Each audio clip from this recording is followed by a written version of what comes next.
to demonstrate some texturing on a Redhead Drake head. I'm going to use my 16th inch Arkansas white stone tapered cone and my Gesswein Power Hand 3. Got that set at about 40,000 RPM, 1,000 RPMs. Turning on my Tornado 1000. Not going to be a whole lot of dust generated in this texturing process, so I don't have to have it on as high. So this is a Redhead Drake, and you can see my reference lines so that I can make sure and keep my texturing flowing in the right direction with the same horizontal line going all the way down the back, and the vertical lines of course follow the feather flow. This would be the vertical line in this particular view. So what I want to do is demonstrate how to get this nice open feel. I mean, these are feathers that are raised up on this drake's head, and we want to make them look like they're really open. And so by adding texture before burning, I can actually give a more open look to the carving itself. Now, making sure to have the right light, which isn't always direct light, is very important in this process, so you can see what you're doing, because otherwise it's very easy to go over places you've already textured time and time again without even seeing you're digging a deep hole. So get your lights set right.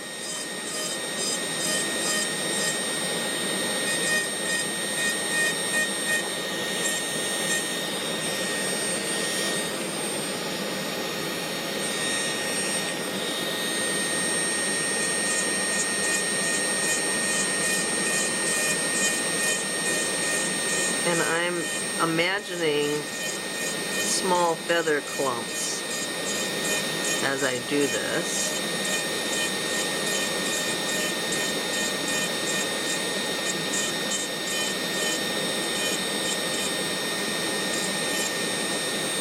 And all of these lines will be broken up even further when I come back with my wood burner. So we're just creating some deeper texture than the initial texturing that I went through laying out my feather flow.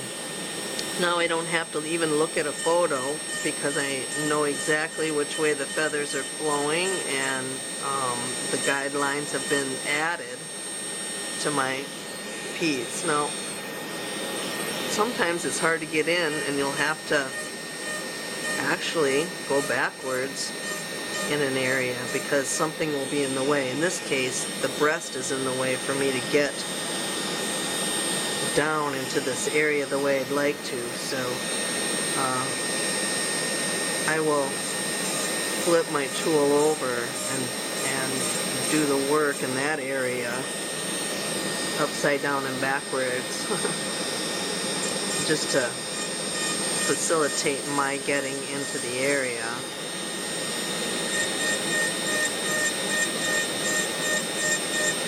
So I go through and I add my deeper texturing lines.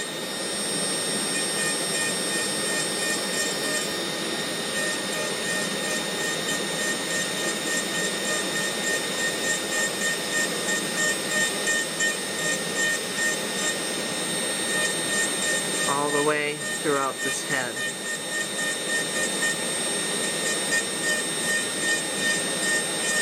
you put a little twist at the end of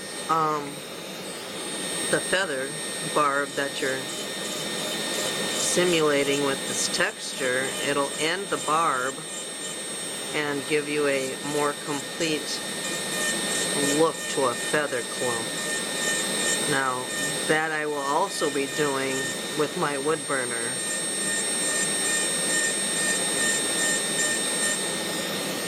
If I hadn't drawn these lines to keep me straight, I could trail off and instead of going around, end up going straight this way, and that would not be the correct feather flow. So these lines are not going to show, the ones I've penciled on in the end. They're just a guide for me.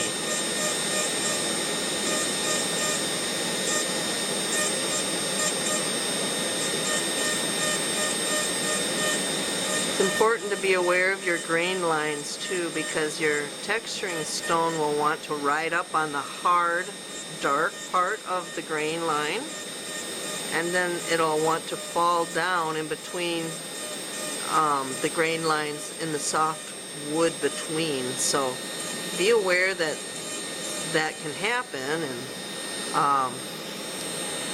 sometimes it's unavoidable as you're doing this step, but then when you go back you can check to make sure you don't have that going on.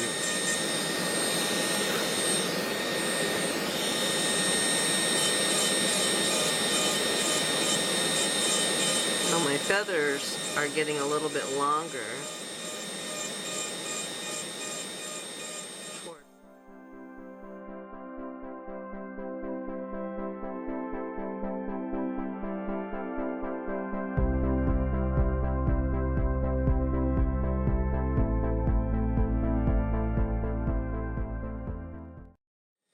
The Gesswein's small tip where my fingers are right here. It's about I think it's the narrowest I've seen on the market or felt. It feels much smaller than the ends of many other hand pieces. This allows me to be a little more delicate. Or should I say a lot more delicate. It took a lot of delicacy carving the loon with chicks that I don't believe I could have achieved with just any micromotor handpiece. So I do highly recommend the Power Hand 3. I use the 50,000 K RPM. 55,000, and it does just fine for all my carving needs. Even when I'm cleaning up my rough out work, it really is effective, and the torque remains very powerful. So, and I'm not giving up a whole lot of anything, going from a Dremel tool, which is what I used to use, a flex shaft Dremel, before I had a micromotor. And then I used a one of the original SMC Optimas that were handmade. But this by far has been a major, a key factor in my success with my pieces that I've carved ever since I was fortunate enough to get my hands on a Power Hand 3. Now all of this I'll come back with like a toothbrush and scrub it out.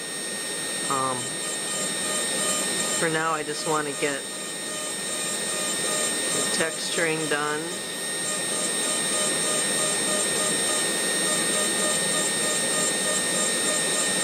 come back and add a little bit more coarseness to areas that perhaps I should have gone a little deeper, but I need to come back on a second pass, or actually this would be a third pass because this is the second pass.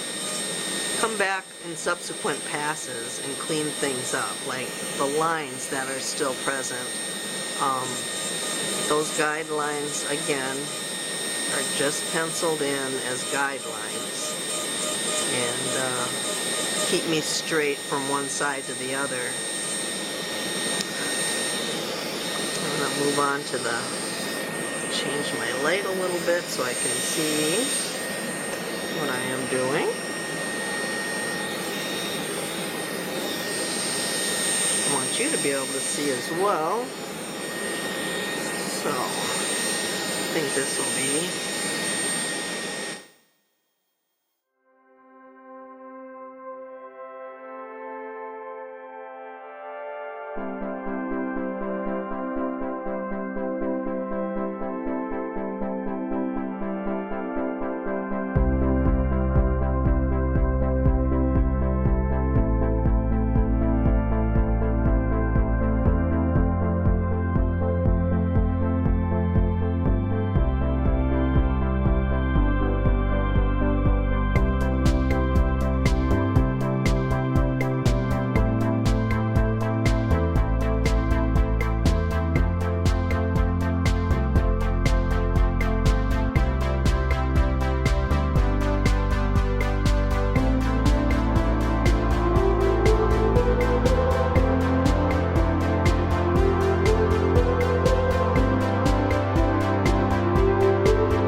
off when you don't use wood fill to hold your eyes in.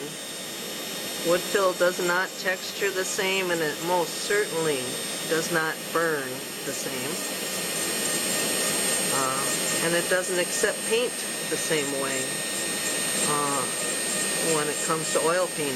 So you can see all of this is wood.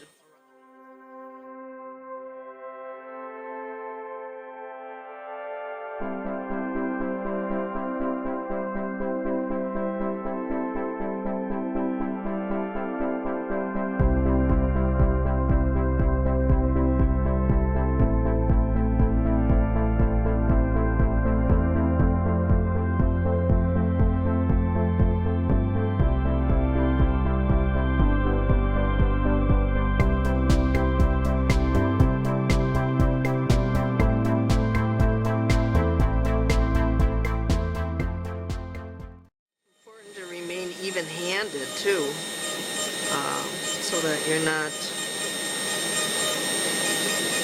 exaggerating in one area and not in another. You got to be even from side to side, not only in the flow, but in your texture depth, in your stroke length, and being diligent about watching out for, you know, we tend to get bored or almost hypnotized as we do these steps and that are laborious and time intensive and detail oriented, so you can get kind of lost in what you're doing. So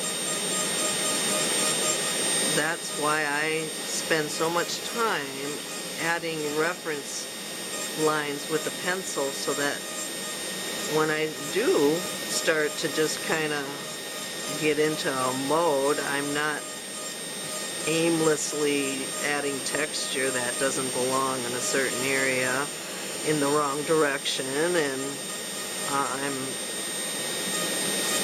still keeping sight of what this is supposed to look like in real life. So I try to keep even from side to side. I've mentioned that many times before, whether it's carving, texturing, burning, or painting. You want to be uniform from side to side. That's an important aspect of my process. Your mood can change with a phone call or a letter, an email. So when you come back, your mood isn't quite the same as it was when you sat down the first time and worked on one half of the head. When you come back, it can be completely different in the way you're handling your tool, and it's in your head. It starts in your head and it goes down your arm and through your hands and onto your piece. So if your head is in a good place and you're happy, your carvings can look peaceful. I've seen other people's carvings who seem to be angry, and it's pretty telling to see them look like their art. Everybody looks like their art, art they create.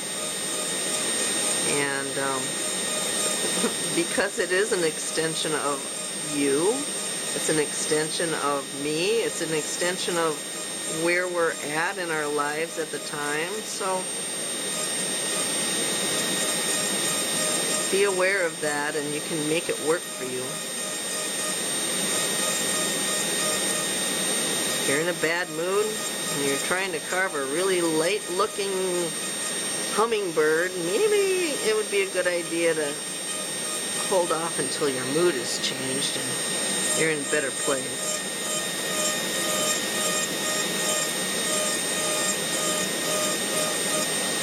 As I get back and further down on this head, the texture is going to become more and more predominant and deeper. I'm still trying to retain feather clumps, which become accentuated in the back of the head because, again, it's open.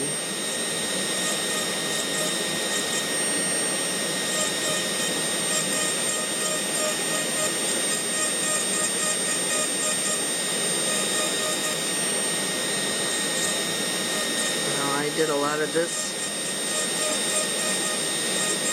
in my last sitting, so I'm just blending in what I did in the front of the head all the way back down to the back of the head. I had a couple of students who wanted me to demonstrate what they should be doing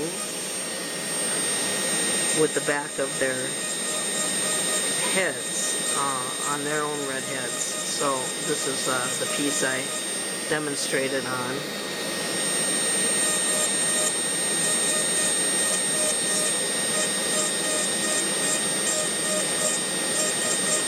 So now I'm going to go backwards and kind of ditch these pencil line ridges by pulling my strokes all the way through.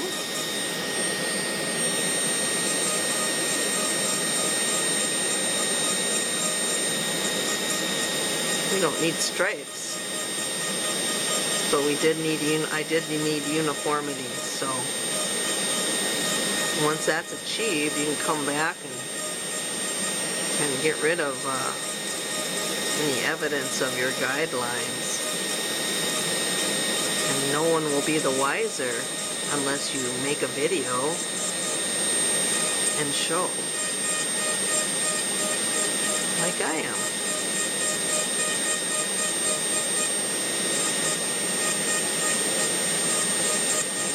Yeah, if I don't get rid of these lines, they'll look like grain lines, actually. Don't want that. It's hard enough to work with grain lines as it is than to be making make-believe ones up from your guidelines, reference lines, in pencil. You can see how the lines are slowly disappearing. I don't have to do every little stroke. I just need to break it up. And as I approach the front of the face here, I'm not being really heavy-handed because, you know, as you feathers get smaller, so does their texture. It's finer and finer, so just getting in there and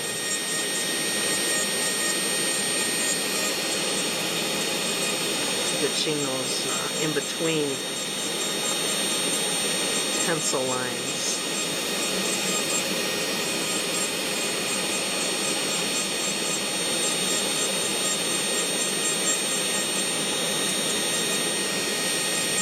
I'll be doing a demonstration on wood burning this particular piece as well, so you can look forward to that for those of you who have been asking for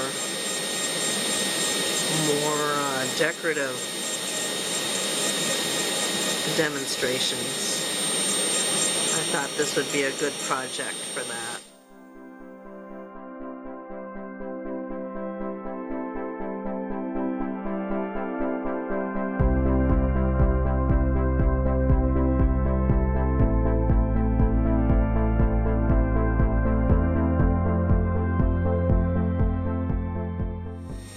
Pushing here instead of pulling, just because that breast is in the way and I can't get into it, and pull in the right direction, so pushing works in a pinch. See how I rotate the head as I go? I want to make sure I'm maintaining my stroke direction.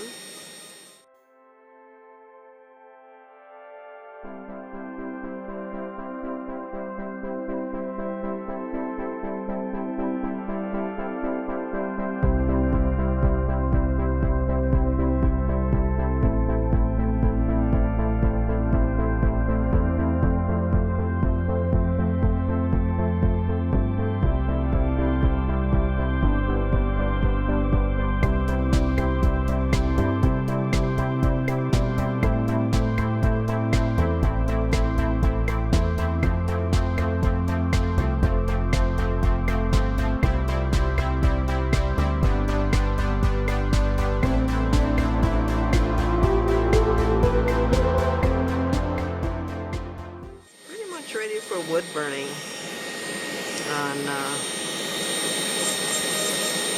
this head, and that'll be on next demonstration, and it'll be nice and quiet.